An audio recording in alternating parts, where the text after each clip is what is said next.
नमस्कार दोस्तों, स्वागत है एक बार फिर से हमारे इस YouTube channel e learning for ever में। दोस्तों, BSOC 132 का जो एग्ज़ामिनेशन है वो आपका कल है। उससे पहले आपको कुछ बेसिक चीज़ें भी जाननी होंगी जो कि आपके एग्ज़ामिनेशन में बहुत बड़ी हेल्प कर सकती है। कौन कौन सी वो चीज़ें होंगी, आइए चलो इस वीडियो में हम जानते हैं। तो दोस्तों, पहले तो आपको ये पता होना चाहिए कि आपका जो असाइनमेंट का जो टोटल मार्क्स है वो कितने नंबर का होता है, कितने आवर का ये आपका क्वेश्चन होता है, और साथ ही कितने क्वेश्चन इसमें आते हैं आपके, और कितने क्वेश्चन में कितने पेजेस, कितने नंबर का क्वेश्चन आपका यहाँ पर पूछा जाता है। वो सब चीज़ें यहाँ पर हम डिस्कस करेंगे। तो दोस्तों, कभी कभी ये होता है कि खासकर जो BSOC है, जो इसका ट्रेंड है क्वेश्चन का, इसमें आपके जो प्रीवियस ईयर क्वेश्चन के जो क्वेश्चन है वो बहुत बार रिपीट होते हैं। इसलिए मैं आपको इस वीडियो को बनाने का मोटिव यही है कि आप लोगों को इस बारे में पता होना चाहिए, क्योंकि वैसे तो बहुत सारे क्वेश्चन पेपर आपको प्राप्त हैं यूट्यूब पर, लेकिन ये स्पेशल होगा क्योंकि इसमें मैं आपको बताऊंगा कि ट्रेंड क्या है दरअसल BSOC 132 का। तो चलिए शुरू करते हैं। तो देखिए, यहाँ पर आपका 100 नंबर का क्वेश्चन पेपर ही है, दिसंबर 2020 का आपका क्वेश्चन पेपर है BSOC का। इसमें टोटल हमारे पेज 4 हैं। तो यहाँ पर आपको 5 क्वेश्चन दिए रहते हैं, जिसमें से आपको 500 वर्ड्स में इसका आंसर लिखना होता है। 2 क्वेश्चंस फ्रॉम ईच सेक्शन। आपको दोनों में से दोनों सेक्शन से एक सेक्शन ये है आपका, और एक सेक्शन ये है। 2 क्वेश्चन तो मिनिमम आपको करने ही है दोनों सेक्शन से, और एक किसी को भी कर सकते हैं, जैसे कि आपने कल हमने BPSC 131 में देखा था। तो यहाँ पर आपका क्वेश्चन है, describe forms of unity found in India with suitables examples. Describe forms of unity found in India suitable examples. ये 20 नंबर का आपका क्वेश्चन है। हिंदी में भी देख सकते हैं आप लोग यहाँ पर, दिसंबर 2020 का। हिंदी में एक बार देख लीजिए कि नोट के दे रखा है यहाँ पे। किन्हीं 5 प्रश्नों के उत्तर लगभग 500 शब्दों में दीजिए। प्रत्येक भाग से कम, यहाँ पे कम से कम दे रखा है, ठीक है। कम से कम 2 प्रश्नों के उत्तर अवश्य दीजिए, सभी अंक समान है। तो यहाँ पर दे रखा है, भारत में व्याप्त एकता के विभिन्न स्वरूपों का वर्णन आपने करना है। कौन कौन से विभिन्न स्वरूप हैं जो भारत में व्याप्त हैं, उनका आपने वर्णन करना है। फिर नेक्स्ट क्वेश्चन जो पूछ रहा है वो भी खासकर गाइस ये वाला क्वेश्चन है, जो describe forms of unity found in India with suitable examples. ये क्वेश्चन इस बार के लिए बहुत इंपॉर्टेंट क्वेश्चन है। इस क्वेश्चन को आप जरूर तैयार कीजिएगा, क्योंकि जो यूनिटी वाला क्वेश्चन है, एकता वाला क्वेश्चन है, और साथ में विविधता वाला क्वेश्चन है, उसके आने की 100% चांस इस बार भी है, ठीक है। नेक्स्ट क्वेश्चन है, explain the concept of social change and discuss the major way India is changing now. ये क्वेश्चन भी इंपॉर्टेंट है। सोशल चेंज क्या क्या हो रहे हैं, और उसके आपने जो संकल्पना है उसकी, सामाजिक परिवर्तन की, वो लिखनी है यहाँ पर मेनली। तो सामाजिक परिवर्तन की संकल्पना का वर्णन कीजिए। भारत अब बदल रहा है, एक बड़े तरीके से इसकी चर्चा कीजिए। जैसे कि मैंने इससे पहले वीडियो में भी एक एग्जाम्पल दिया है कि भारत का जो दृष्टिकोण है सामाजिक परिवर्तन का, वो बदल चुका है। यहाँ महिलाओं को सम्मान दिया जाता है, महिलाओं को भी पुरुषों के बराबर समानता दी जाती है। जो यहाँ के जातीय वर्ग हैं, जनजातीय वर्ग हैं, उनको भी समान तवज्जो दी जाती है। ये इस प्रकार का आपने सब कुछ यहाँ पर इंक्लूड करना है। नेक्स्ट क्वेश्चन है, भारतीय जनजातियों की कुछ मुख्य विशेषताओं का उदाहरण देते हुए चर्चा कीजिए, ठीक है।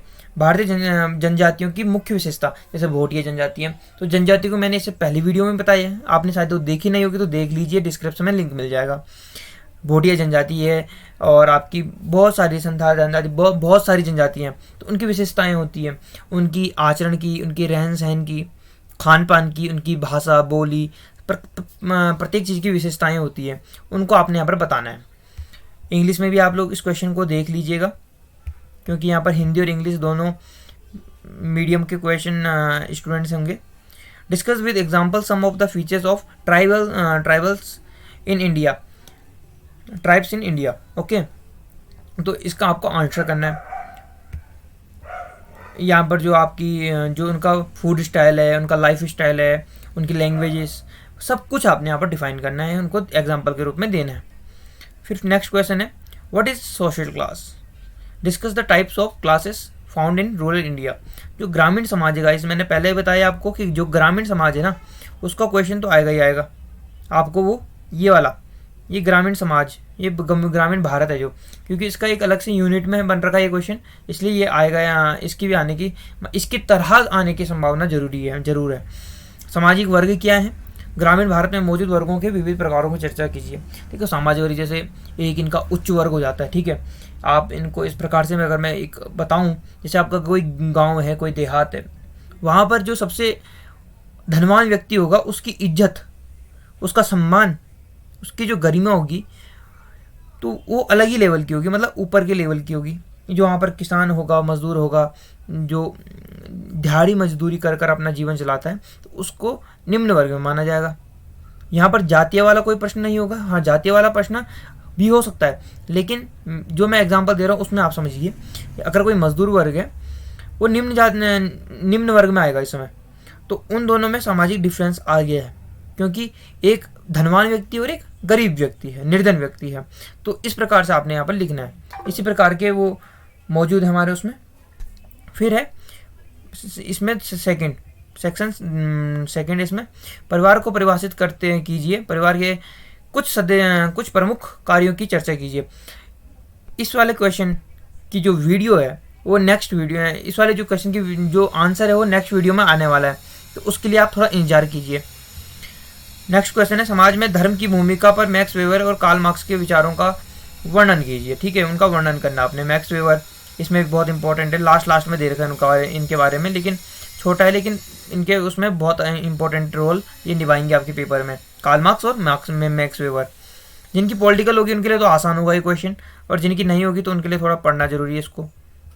Role of religion in society, explain the concept of social movement with reference to Dalit movement. देखो दलित मूवमेंट वाला भी क्वेश्चन बहुत इंपॉर्टेंट है, ये भी आएगा इस बार पेपर में, क्योंकि हो सकता है कि क्वेश्चन थोड़ा चेंज होगा, जो कि मैंने आपको इससे पहले वाली वीडियो में बताया है, लिंक डिस्क्रिप्शन में है उसका।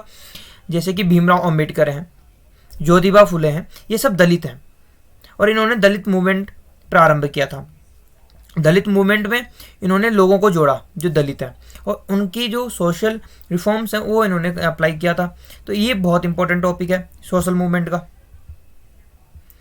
नेक्स्ट क्वेश्चन है what do you understand by the concept of communalism. देखो ये संप्रदायवाद है, तो ये बहुत इंपॉर्टेंट टॉपिक है, और इमर्ज इन इंडिया, और ये कब भारत में आया, तो इसका आपने बताना है। इसकी एक एक्सप्लेन वाली वीडियो अगर चाहिए होगी तो कमेंट बॉक्स में ज़रूर बताना, इसकी भी कर लेंगे वीडियो। नहीं होगा तो टेलीग्राम आप जरूर ज्वाइन कर लीजिए, अगर टाइम होगा तो इसकी वीडियो बनेगी, नहीं तो आपको टेलीग्राम ग्रुप में इसका आंसर बिल्कुल मिल जाएगा, आप लोग चिंता ना करिए। तो ये दिसंबर 2020 का आपका क्वेश्चन पेपर था। जो नेक्स्ट बढ़ेंगे हम, ये है आपका BPSC 130 ये आपका BSOC 132 का पेपर है आपका। तो इसमें अगर मैं बताऊं आपको इंपॉर्टेंट क्वेश्चन, तो भारत में एकता में विविधता से आप क्या समझते हैं, उचित उदाहरण सहित भी स्पष्ट कीजिए। इसमें भी देखिए आप एकता और विविधता, यूनिटी एंड डाइवर्सिटी वाला क्वेश्चन आपका आ रहा है यहाँ पर भी। तो मैंने इसीलिए बोला है कि ये इंपॉर्टेंट क्वेश्चन है, ये आपके असाइनमेंट में भी पूछा जाता है, ये आपके प्रीवियस ईयर में भी पूछा जाता है, इसलिए इसे जरूर कीजिएगा। सेकेंड क्वेश्चन है गाइज, देखिए ये वाला क्वेश्चन हो गया। अब सेकंड क्वेश्चन हमारे पास, भारत में जनजातियों की बुनियादी विशेषताओं की चर्चा कीजिए। जो जनजातियां हैं उनकी बुनियादी विशेषताओं की आपने यहाँ पर चर्चा करनी है। जनजाति की कौन कौन सी विशेषताएं, जो कि मैंने इससे जो पहली वाली स्लाइड थी उसमें बताया है। ये भी बहुत इंपॉर्टेंट क्वेश्चन है जनजातियां वाला, और विशेषता ही पूछ रहा है बार बार। तो आप लोग समझ रहे होंगे कि मैं कहना क्या चाहता हूँ, कि क्यों मैंने ये वीडियो बनाने का मोटिव रखा अपने पास। नेक्स्ट क्वेश्चन, वर्ग की संकल्पना की परिभाषा दीजिए। और ग्रामीण भारत में, देखो फिर ग्रामीण भारत आ चुका है गाइस, फिर ग्रामीण भारत यहाँ पर आ चुका है, जो कि मैंने पहले भी आपको बताया था। और फिर हमारे सामाजिक जीवन में धर्म का क्या महत्व है, धर्म के समाजशास्त्र और इमाइल दुर्खिम के विचारों की चर्चा कीजिए। ये क्वेश्चन एक ही बार आया और शायद एक बार असाइनमेंट में आ चुका है ये क्वेश्चन, इसलिए आप इसको देख लेने के बाद। नेक्स्ट है, ये इंग्लिश में है, आप इंग्लिश में इसको पढ़ के कर लीजिएगा, क्योंकि वही क्वेश्चन दोबारा आ रहे हैं, इसलिए आप इनको कर लेना। नेक्स्ट अगर मैं बढ़ाऊँ तो दलित कौन है? देखो मैंने बोला था दलित वाला भी क्वेश्चन रिपीट होता है। दलित कौन है? दलित एक जो समाज, हमारी सामाजिक जो स्थिति है भारत की, उसमें एक दलित वर्ड है, तो उसके बारे में पढ़ना है। देखो अंबेडकर मैंने बताया था आपको, एक सामाजिक आंदोलन से जुड़े थे, उन्होंने अगुवाई की थी उसकी, तो इनको भी पढ़ना है। और एक ज्योतिबा फुले, ठीक है, ज्योतिबा फुले, ठीक है, उनको भी आपने पढ़ना है यहाँ पे। फिर है ये वाला क्वेश्चन, लिंग और लैंगिकता में अंतर स्पष्ट कीजिए। भारत में महिला आंदोलन, ये महिला आंदोलन की प्रारंभता की चर्चा कीजिए। महिला आंदोलन कब प्रारंभ हुआ था उसकी आपने चर्चा करनी है। नेक्स्ट है, भारत में जाति के अध्ययन हेतु कुछ खास दृष्टिकोणों का वर्णन कीजिए। ठीक है, इसमें खास जो दृष्टिकोण होंगे जातियों वाले में, वो आपने यहाँ पर वर्णन करना है। नेक्स्ट है, भारत में धर्मनिरपेक्षता की संकल्पना की परिभाषा दीजिए एवं इस पर चर्चा कीजिए। तो आपने यहाँ पर सांप्रदायिकता, धर्मनिरपेक्षता, ये जो दलित वाला क्वेश्चन है, और यहाँ पर लिंग और लैंगिकता वाला क्वेश्चन है, जाति वाला क्वेश्चन है, और एकता और विविधता वाला क्वेश्चन गाइस आपने इन्होंने करना है, आपको इनको देखना है। इनको देखने के बाद आपको एक कॉन्फिडेंस आ जाएगा, और कल जब आपका एग्जामिनेशन होगा तो गाइस आप लोग उसमें ही जरूर बेहतरीन प्रदर्शन करोगे। एक बार मैं दोबारा रिपीट कर रहा हूँ, एकता और विविधता, जनजाति, जाति, वर्ग संबंधित प्रत्येक मुद्दे आपने यहाँ पर पढ़ने हैं। और जो सामाजिक जीवन है, सामाजिक स्थिति है भारत की, उस पर आपने देखना है। जो ग्रामीण भारत का जो दर्शन मिलता है हमें, ग्रामीण समाज, ग्रामीण भारत, इसको भी आपने देखना है। जो आपकी धर्मनिरपेक्षता है और सांप्रदायिकता वाला मुद्दा है, उसको भी आपने देखना है। अंबेडकर, ज्योतिबा फुले, दलित मूवमेंट, ये आपको पढ़ना है। महिला आंदोलन, लिंग लैंगिकता, इसे पढ़ना है। और आपका काम इतना ही होगा, क्योंकि जो ये टॉपिक है ना, ये हमारे सोशल इशू के ऊपर आते हैं, और सोशल इशू के बारे में आप सब परिचित होंगे, इसलिए आपको सिर्फ वहाँ से फैक्ट इकट्ठे करने हैं, और बाकी आपके पास इतना इनफ नॉलेज है कि आप लोग उस क्वेश्चन को कर सकते हो। तो आज की वीडियो में इतना ही, मिलते हैं नेक्स्ट वीडियो में। तब तक के लिए आप लोग तैयारी करते रहें। एक और वीडियो आने वाली है, उसे भी ज़रूर देखें। धन्यवाद।